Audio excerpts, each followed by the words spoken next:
Good morning all of you. हमारे YouTube channel geography junction में आपका हार्दिक स्वागत है। आज हम पर्यावरण भूगोल की श्रृंखला को आगे बढ़ाते हुए पर्यावरण भूगोल के हमने आज टॉपिक लिया है नगरीकरण व परिवहन। यानी नगरीकरण से क्या पर्यावरण को क्या क्या हास हो रहे हैं, यानी पर्यावरण को क्या क्या हानियां हो रही है, यानी नगरीकरण से क्या क्या हानियां हो रही है। या अपन बात करते हैं कि परिवहन, यानी परिवहन के साधनों से या परिवहन की बढ़ती तेजी से गति से इनसे पर्यावरण को क्या क्या हानियां होती हैं, इनके बारे में अपन बात करेंगे कि पर्यावरण को इन दोनों के गतिविधियों से क्या क्या हास हो रहा है और वो किस प्रकार से उस पर नियंत्रण होना चाहिए। तो अपन सबसे पहले बात करते हैं नगरीकरण कि नगरीकरण होता क्या है, नगरीकरण का क्या अर्थ होता है। यानी नगरीकरण का अर्थ ये होता है, या अपन सामान्य मतलब बोलचाल की भाषा में, सामान्य भाषा में अपन ये कह सकते हैं, एक ऐसा नगर जहाँ की जो जीवन की जो मूलभूत आवश्यकताएं या जीवन व्यापन करने की जो मूलभूत सुविधाएं होती है उनका स्तर थोड़ा उच्च होना जरूरी है। जहाँ पर जो जीवन स्तर की जो मूलभूत है या जीवन व्यापन करने की जो सुविधाएं उच्च स्तर की हो या उच्च सुविधाएं हो, उन नगरों को या उन शहरों को अपन क्या कहते हैं, नगरीकरण, या उन शहरों को अपन कह सकते हैं ये नगरीकरण की श्रेणी में आते हैं। यानी वो महानगर या नगर कह सकते हैं, बड़े नगर कह सकते हैं। तो नगरीकरण का मतलब ये हुआ, जैसे अपन बात करते हैं कोई भी नगर है, वहाँ की जो सुख सुविधाएं हैं, जैसे वहाँ पर स्वास्थ्य संबंधी जो चिकित्सा व्यवस्था है वहाँ का जो स्तर है ऊंचा होना चाहिए। यानी वहाँ पर हर प्रकार की चिकित्सा लेवल की सुविधाएं प्रदान होनी चाहिए। ऐसे नगर को अपन कहते हैं नगरीकरण की श्रेणी में रखेंगे। फिर अपन बात करते हैं बैंकिंग सेवाएं, यानी हर प्रकार का बैंक होना चाहिए, हर प्रकार की एटीएम सुविधा होनी चाहिए, 24 घंटों एटीएम की सुविधा होनी चाहिए। और अपन बात करते हैं शिक्षा, यानी हर स्तर की शिक्षा और अच्छी से अच्छी शिक्षा होनी चाहिए ताकि उस शहर से अपन को या उस नगर से बाहर न जाना पड़े। हर प्रकार की विश्वविद्यालय, महाविद्यालय, यूनिवर्सिटी वगैरह होने चाहिए। फिर अपन बात करते हैं जो परिवहन के साधन है, यानी वहाँ पर उस नगर में जहाँ पर परिवहन के 24 घंटे साधन उपलब्ध हो। जैसे अपन बात करते हैं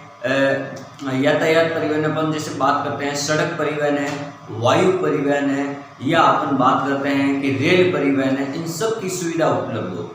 फिर अगली अपन बात करते हैं कि जो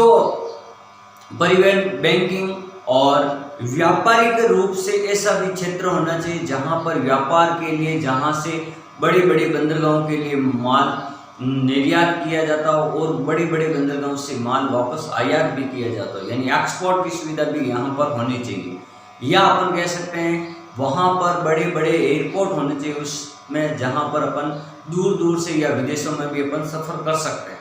फिर अपन बात करें कि अपन को नगर में जैसे रोजगार मिलना अति आवश्यक है, यानी बड़े बड़े जो नगर होते हैं वहाँ पर रोजगार के साधन उपलब्ध हो जाते हैं। अगर कहीं पर भी जो नगर की जनसंख्या बढ़ती है तो वहाँ पर बेरोजगारी बढ़ने शुरू हो जाती है, लेकिन बड़े बड़े नगरों में क्या होता है, रोजगार के साधन उपलब्ध होते हैं। फिर अपन बात करते हैं संचार व्यवस्था, यानी जो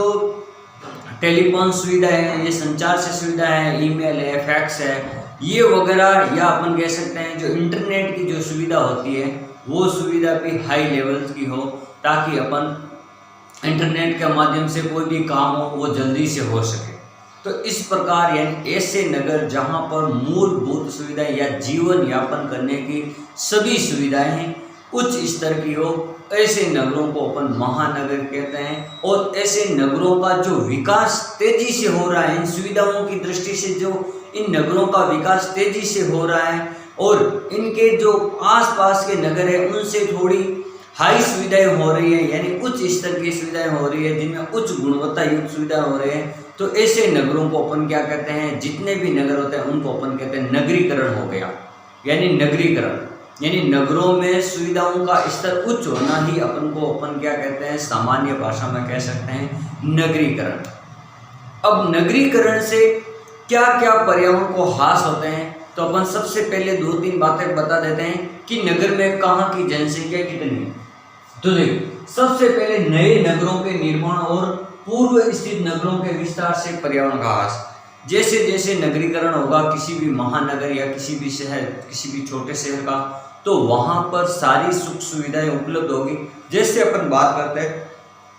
नगरों, छोटे नगरों में अगर मान लो उसको नगरीकरण करना है तो वहां पर बड़े बड़े उद्योग धंधे लगाने चाहिए, वहां पर बड़े बड़े हॉस्पिटल होने चाहिए, वहां पर बड़े बड़े जो रेलवे सुविधाएं होनी चाहिए, वहां पर बड़े बड़े एयरपोर्ट होने चाहिए, वहां पर सिनेमा घर, बड़ी बड़ी मॉल होने चाहिए, वहां पर संचार के साधन उपलब्ध होने। इन सभी साधनों से अपन नगर को नगरीकरण करेंगे तो उनसे, जैसे अपन कहेंगे जो औद्योगिक नगर लगाएंगे तो उद्योग धंधे लगाने से वहां पर इतना ज़्यादा प्रदूषण होगा, क्योंकि वहां की जो जहरीली गैसें हैं या उद्योग धंधों से निकलने वाला मल मूत्र है या अपशिष्ट जल है उनसे, तो ये जो नगरीकरण के साथ साथ जो ये अपन बढ़ावा दे रहे हैं उद्योग धंधे को, तो इससे क्या होगा कि पर्यावरण का ह्रास होगा। फिर अपन दूसरी बात करते हैं, उद्योग धंधों का जो मल मूत्र है या जो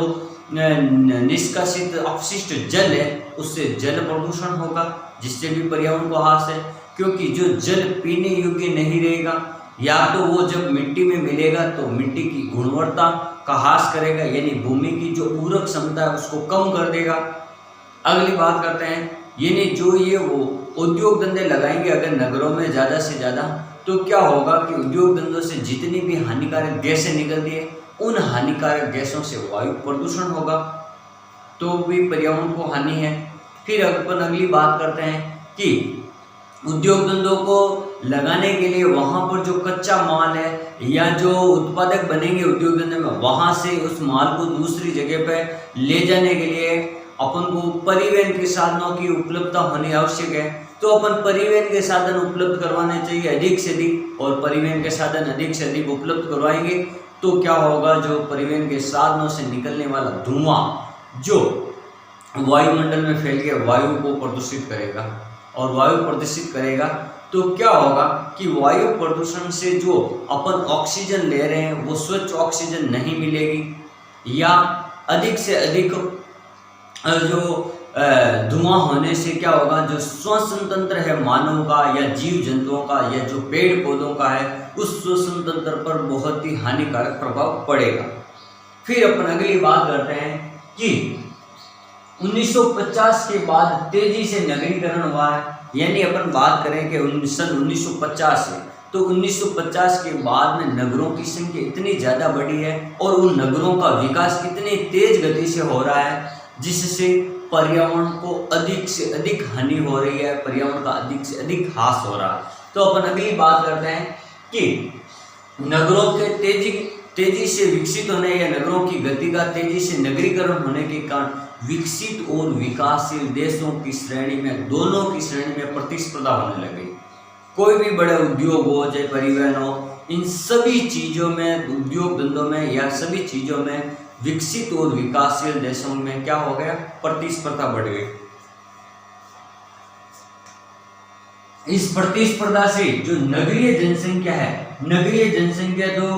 1950 में थी 29.5% थी विश्व की जनसंख्या जो नगरीकरण हुई थी, और लगभग 30 वर्षों के बाद में ये जो जनसंख्या है नगरीकरण की जनसंख्या में लगभग बढ़ोतरी होकर 41.5 या समथिंग हो गई है, यानी लगभग 41.3% क्या नगरीय जनसंख्या हो गई। यानी जो गांवों के जो लोग थे वो नगरों की ओर पलायन करने लगे, यानी नगरों में निवास करने लगे या नगरों की ओर अपना रुख कर लिया, क्योंकि गांवों में बेरोजगारी है, गांवों में जो सुख सुविधाएं उपलब्ध नहीं है, उच्च स्तर की शिक्षा नहीं है, उच्च स्तर के स्वास्थ्य सेवाएं नहीं है, उच्च स्तर के बड़े बड़े उद्योग धंधे नहीं है, परिवहन के साधनों का अभाव है, और जो घरेलू काम आने वाले जितने भी साधन हैं या उन सभी की कमी के तहत लोगों को मजबूरन वहाँ से पलायन करना पड़ रहा है नगरों की ओर। और जब नगरों की ओर लोग गांवों से पलायन करेंगे तो वहाँ की जनसंख्या में अब अत्यधिक वृद्धि होगी, वहाँ की जनसंख्या में क्या होगा, अत्यधिक वृद्धि होगी, और नगरों के ऊपर उस जनसंख्या का दबाव बढ़ेगा। जैसे ही लोग गांवों से नगरों में प्रवास होंगे, यानी गांवों से नगरों की ओर पलायन करेंगे, तो नगरीय जनसंख्या के ऊपर उनका प्रभाव पड़ेगा। नगरीय जनसंख्या में क्या होगी, वहाँ के जनघनत्व में वृद्धि हो जाएगी। नगरीय जनसंख्या में या नगरीय जो वातावरण है या नगरीय प्रदूषण, वहाँ पर अधिक से अधिक प्रदूषण होगा। अगली बात करते हैं अपन 2015 में विश्व की लगभग 54% जो जनसंख्या, 54% जनसंख्या तथा भारत की 2011 में लगभग 31% जनसंख्या है जो नगरीकृत जनसंख्या, यानी नगरीय शहरों की जनसंख्या का प्रतिशत कितना हो गया। अगर विश्व की बात की जाए तो विश्व की लगभग कुल जनसंख्या का 54% भाग नगरों में निवास करता है और भारत की कुल जनसंख्या का लगभग 31% भाग है जो कहाँ पर निवास करता है, नगरों में निवास करता है। अब अपन बात करते हैं अगला, नगरीकरण व परिवहन से पर्यावरण को ह्रास। तो सबसे पहले अपन एक को बात करते हैं कि अधिक से अधिक अगर नगरीकरण होगा या अधिक से अधिक परिवहन के साधन बढ़ेंगे तो वहां पर नगरों में या परिवहन के साधनों से बढ़ने से प्रत्येक टॉपिक पर, प्रत्येक चीज पर या प्रत्येक पर पर्यावरण का प्रदूषण अधिक से अधिक होगा। तो अपन सबसे पहले बात करते हैं कि जल प्रदूषण। अब जल प्रदूषण कैसे होगा, जैसे अपन बात करते हैं पहली बात कि अधिक से अधिक अगर नगरों का नगरीकरण होगा तो उद्योग धंधे सबसे ज़्यादा लगेंगे। उद्योग धंधे सबसे ज़्यादा लगेंगे तो जहाँ उद्योग धंधे से जो अपशिष्ट जल होता है उसके कारण जो अपशिष्ट जल की जो निकासी है ऐसे क्षेत्र में होगी जहाँ से कहीं नदी अफवाह बेसिन चल रहा हो या कहीं छोटे बड़े नदी नालों से होता हुआ वो पानी कहीं दूसरी जगह जाएगा और वर्षा के ऋतु में जब पानी उस अपशिष्ट जल से मिलेगा तो वो सारे पानी को क्या कर देगा, अपशिष्ट कर देगा, दूषित कर देगा। इस प्रकार से क्या होगा, जल प्रदूषण होगा। अब जल प्रदूषण से पर्यावरण को क्या हानि होगी, यानी उस जल को पीने वाले जो जीव जंतु है, मानव है, जो उस जल का उपयोग करने वाले जो पेड़ पौधे हैं वो वनस्पतियां नष्ट हो जाएगी क्योंकि जहरीला जल है, या जो मानव है जो या उनके ऊपर बहुत ही अधिक प्रभाव पड़ेगा। अगर वो जल पिएंगे, अगर मजबूरी में वो उस जल पीना भी पड़े तो उनसे महामारियां या रोग वगैरह फैल जाएंगे। तो इस प्रकार अपन कह सकते हैं जल प्रदूषण होगा। और वही जल जब नदी में जाके, नदी नालों में जाके या कहीं तालाब में या झीलों में जाकर मिलेगा तो वो झील प्रदूषित हो जाएगी। तो इस प्रकार अपन कह सकते हैं कि जो नदी नालों से जो अपशिष्ट पदार्थ निकलते हैं उद्योगों से, तो नदी नालों को में वो जल जो निकासी अगर सही नहीं हो, उपयुक्त जगह या प्रयुक्त नहीं हो तो उससे क्या होगा, जल प्रदूषण। फिर अपन बात करते हैं कि वायु प्रदूषण। अब वायु प्रदूषण कैसे होगा, जैसे उद्योग धंधों से निकलने वाला धुआं, राख, जहरीली गैसें तथा परिवहन के साधनों से निकलने वाला भी जो जहरीली गैसें और धुआं होता है, इन सभी से क्या होगा, ये सभी जब वातावरण में या वायुमंडल में मिल जाएंगे तो इन वायुमंडल में मिल जाने से क्या होगा, जो मानव का श्वसन तंत्र है, श्वास लेने में तकलीफ आएगी क्योंकि जहरीली गैसें फैल जाएगी और अपन को शुद्ध आवश्यक रूप से ऑक्सीजन नहीं मिलेगी। और अधिक वातावरण प्रदूषण होने का क्या कारण है, जो पेड़ पौधे हैं वो कार्बन डाइऑक्साइड इतनी ज़्यादा मात्रा हो जाएगी कि वो उसका अवशोषण भी नहीं कर पाएंगे इतने मात्रा में, क्योंकि ऑक्सीजन और कार्बन डाइऑक्साइड का जो है संतुलन बना रहना चाहिए। फिर अपन बात करते हैं, अगर इन दोनों का संतुलन नहीं बना रहेगा तो पर्यावरण प्रदूषण में अपन कहेंगे कि वायु प्रदूषण होगा। और वायु प्रदूषण होने से जो मानव के श्वसन तंत्र से संबंधित जो बीमारियां हैं, जो महामारियां हैं, उन पे सबसे ज़्यादा जो प्रभाव पड़ेगा। फिर बात करते हैं अगला कि ध्वनि प्रदूषण। जैसे नगरीकरण से जो बड़े बड़े नगरों का जो तेजी से विकास हो रहा, या नगरों में जो परिवहन की बढ़ती संख्या, या अपन कह सकते हैं परिवहन के साधनों में जो इतनी तेज गति से जो वृद्धि हो रही है, उनसे क्या होगा, अधिक से अधिक परिवहन के साधनों से क्या होगा कि जो उनके द्वारा जो बजाए जाने वाले हॉर्न या उनकी गाड़ियों की आवाज़, या अपन कह सकते हैं उद्योग धंधों की जो मशीनें चलती हैं, अंदर उद्योग धंधों की मशीनों से जो आवाज़ या उद्योग धंधों से निकलने वाली ध्वनि, जिससे ध्वनि प्रदूषण होगा। क्योंकि अब इतनी सारी गाड़ियां हैं तो उन गाड़ियों से होने वाली आवाज़ से ध्वनि प्रदूषण होगा, और ध्वनि प्रदूषण होने से, अधिक ध्वनि प्रदूषण होने से मानव के जो सुनने संबंधी जो समस्या हो जाएगी, या मानव के अधिक तेज गति से ध्वनि से कान के पर्दे भी फट सकते हैं। तो ये सारी श्रवण संबंधी समस्या हो सकती है, ये इसको अपन कहते हैं ध्वनि प्रदूषण। फिर अपन बात करते हैं मृदा प्रदूषण, यानी कि मृदा प्रदूषण कैसे होगा। जैसे अपन ने बताया कि जो वायुमंडल में जो जहरीली गैसें उद्योग धंधे या परिवहन के साधनों से, तो इनके जो जहरीली गैसें जब वायुमंडल में ऊपर की ओर फैल जाएगी, तो जैसे ही अम्ल वर्षा होगी, जैसे ही वर्षा होगी, तो वो जो वर्षा जहरीली गैसों के साथ वर्षा का जल विलीन होकर या मिश्रित होकर या उनसे क्रिया करके जब वो अम्ल वर्षा के रूप में वापस धरातल पर आएगा, धरातलीय पृथ्वी की धरातलीय सतह पर आएगा, तो जिससे क्या होगा, जो धरातलीय सतह का यानी जो धरातल के संपर्क में आने से वहाँ की जो मिट्टी है, वहाँ की जो भूमि है, वो उनसे क्या हो जाएगी, दूषित हो जाएगी। यानी अम्ल वर्षा से क्या होगा, जितनी भी इमारतें हैं उनका रंग परिवर्तन हो जाता है, या उनसे जो मिट्टी की उर्वरकता की जो कमी है वो हो जाएगी, यानी मिट्टी में जो उर्वरक उत्पादन करने की क्षमता है उसमें कमी होगी। और अपन बात करते हैं अम्ल वर्षा से चर्म कैंसर भी हो सकता है, मानव रोग हो सकता है, चर्म कैंसर हो सकता है। और जितने जहाँ जहाँ पर अम्लीय वर्षा ज़्यादा होगी, वहाँ वहाँ की मिट्टी की जो गुणवत्ता है कम हो जाएगी। तो इस प्रकार जो भूमि या जो मृदा का क्या हो जाएगा, प्रदूषण हो जाएगा, या मृदा प्रदूषित हो जाएगी। जो कृषि कार्य योग्य नहीं रहेगी, वो अधिक से वो कम से कम समय के लिए कम से कम उत्पादन क्षमता वाली कृषि रह जाएगी। थोड़े समय बाद में वो कृषि अयोग्य भूमि हो जाएगी, जिसको फिर वो बंजर भूमि में परिवर्तन हो जाएगी। फिर अपन अगली बात करते हैं कि नगरों के जो अपन विकास होगा, यानी नगरीकरण, अधिक से अधिक अगर नगरीकरण होगा तो क्या होगा कि नगरीकरण होने से वहाँ में जो गांवों की जनसंख्या है वो नगरों की ओर पलायन करेगी, और नगरों की ओर पलायन करने से वहाँ पर जो बेरोजगारी के जो रोजगार के साधन उपलब्ध करने के लिए जितनी भी जनसंख्या गांवों से नगरों की ओर पलायन करेगी, तो वहाँ पर अधिक से अधिक जो मलिन बस्तियों का निर्माण हो जाएगा, नई नई मलिन बस्तियाँ उत्पन्न हो जाएगी, या वहाँ पर आकर निवास करने लगेगी। क्योंकि जो गरीब लोग होते हैं वो नगरों की ओर पलायन करते हैं, तो उनके लिए जो आवास की सुविधा नहीं हो पाती है, तो वो झुग्गी झोंपड़ियों का निर्माण करके नगरों के बाहर की साइड में झुग्गी झोंपड़ियाँ या कच्ची झोंपड़ियाँ बनाकर रहते हैं।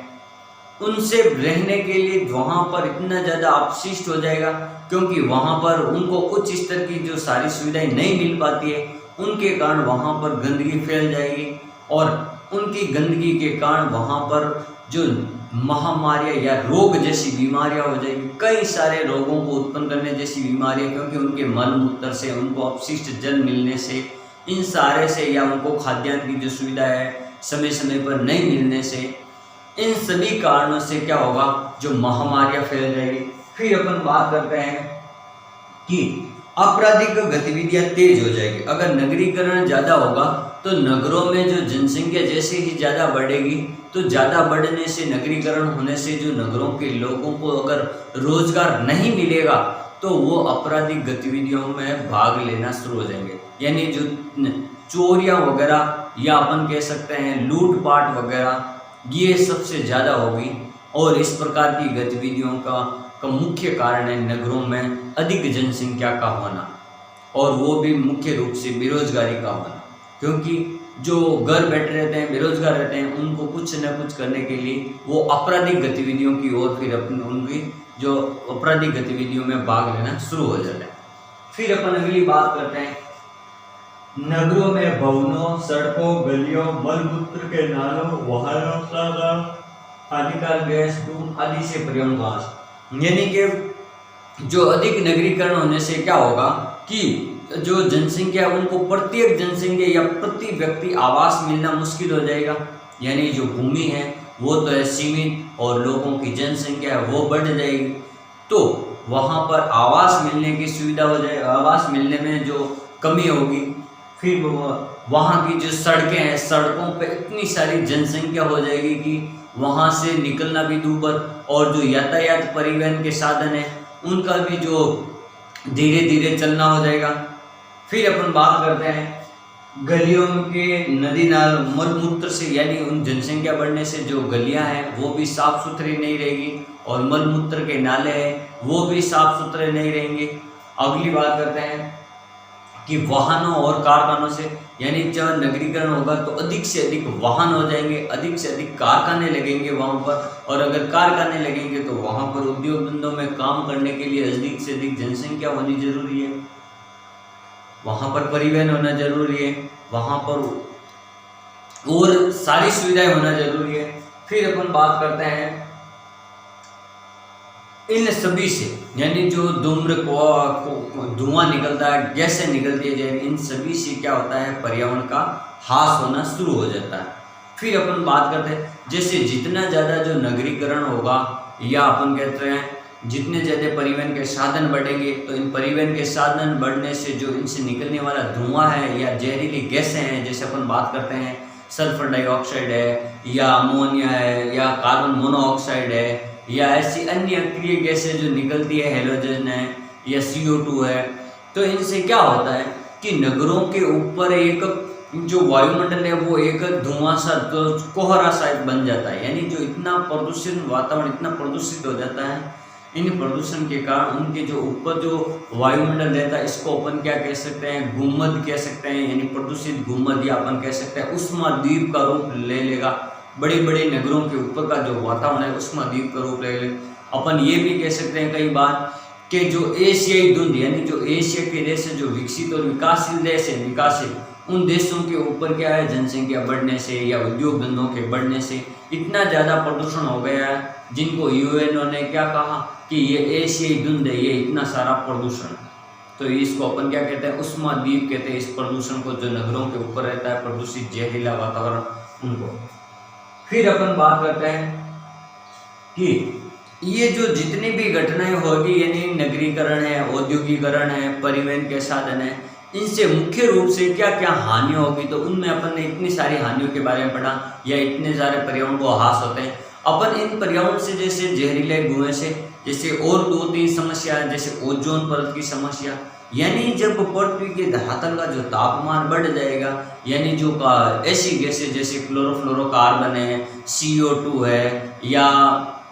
CH4 है, यानी जो ऐसी जो गैसें हैं जो वायुमंडल के ऊपर वाले स्तर में जाएगी, सौरमंडल के, तो वहाँ पर जो ओजोन परत को हानि पहुँचाएगी। अगर ओजोन परत को हानि पहुँचाएगी तो जो सूर्य से आने वाली किरणें हैं, या जो सूर्य से आने वाली पराबैंगनी किरणें, वो पृथ्वी पर धरातल पर सीधे आएगी, और सीधे आने से कई सारे रोगों का, या कई सारी जो महामारियों को, नए नए महामारी या नए नए रोगों का उत्पन्न होने का कारण होगी। तो ये जो जहरीली गैसें हैं, कारखानों से निकलने वाले धुएं से या परिवहन के साधनों से, इनसे क्या हो रहा है, ओजोन परत की क्या हो रही है, जो मोटाई है वो कम हो रही है, और कहीं कहीं ओजोन परत में छेद होने लग गए। ओजोन परत अपन पढ़ते हैं, वायुमंडल की जो 5 परतें होती है उनमें समताप मंडल का हिस्सा है, जो लगभग 16 से 18 किलोमीटर से लेकर 50 किलोमीटर के मध्य रहती है, और इनमें सर्वाधिक सांद्रण है, जो आप अपन पढ़ते हैं कि 25 से लेकर लगभग 32 किलोमीटर 35 किलोमीटर के मध्य सर्वाधिक ओजोन की सांद्रता रहती है, ओजोन गैस की। तो इस प्रकार कह सकते हैं कि ये जो जहरीली गैसें हैं, धुआं है, ये ओजोन परत को भी नुकसान पहुंचाते हैं। फिर बात करते हैं अपन ग्लोबल वार्मिंग, यानी जो वातावरण, अधिक नगरीकरण से जो उद्योग धंधे हैं, या बड़ी बड़ी कारखाने हैं, मिलें हैं, या अपन कह सकते हैं परिवहन के साधनों से जितना भी जो धुआं है, जिनसे क्या हो रहा है कि वायुमंडल के जो निचले स्तर का है, जो तापमान इतना अधिक बढ़ जाता है, या इनकी गैसों से इतना अधिक प्रभावित होता है कि जो सूर्य से आने वाली लघु किरणें और पृथ्वी से वापस धरातल से टकरा कर जाने वाली जो दीर्घ तरंगें होती हैं, इन दीर्घ तरंगों को ये सारी वायुमंडलीय गैसें हैं जो अवशोषित कर लेती है, और इस अवशोषण से पृथ्वी के धरातल के निचले स्तर पर इतना ज़्यादा वातावरण या इतना ज़्यादा तापमान बढ़ा देती है, जिसको अपन कहते हैं भूतापन या भूमंडलीय तापन भी कहते हैं। इसी को अपन कहते हैं ग्लोबल वार्मिंग। और इस तापमान के बढ़ने से बहुत सारे जलवायु परिवर्तन हो जाते हैं। यानी जो पेड़ पौधे अधिक ताप सहन नहीं कर सकते हैं वो जल जाएंगे, जो जीव जंतु या जो मानव है अधिक ताप सहन नहीं कर सकते हैं वो मर जाएंगे। क्योंकि जैसे कोई ठंडे प्रदेशों के जानवर है जिनको तापमान कम चाहिए, अगर ये ऐसी स्थिति रही तो तापमान लगातार बढ़ रहा है पृथ्वी का, और उनसे उन जीवों को या जो समुद्री जीव है, जो वन्य जीव है, उन सभी को क्या होगा, हानि हो रही है, वो सभी नष्ट हो रहे हैं धीरे धीरे। फिर इनसे एक और समस्या आती है जैसे अपन कहते हैं ग्रीन हाउस इफेक्ट, यानी ग्रीन हाउस प्रभाव भी पड़ेगा। क्योंकि जो इनसे जो पौधे हैं जहाँ का तापमान कम है तो उनसे भी जो तापमान वहाँ का तापमान बढ़ जाएगा, और ग्रीन हाउस गैसों में जो ठंडे प्रदेश हैं अगर वहाँ का तापमान बढ़ेगा तो वहाँ पर जो पेड़ पौधे लगाने के, फल है सब्जी लगाने के लिए वो उपयुक्त वातावरण उनको मिल पाएगा।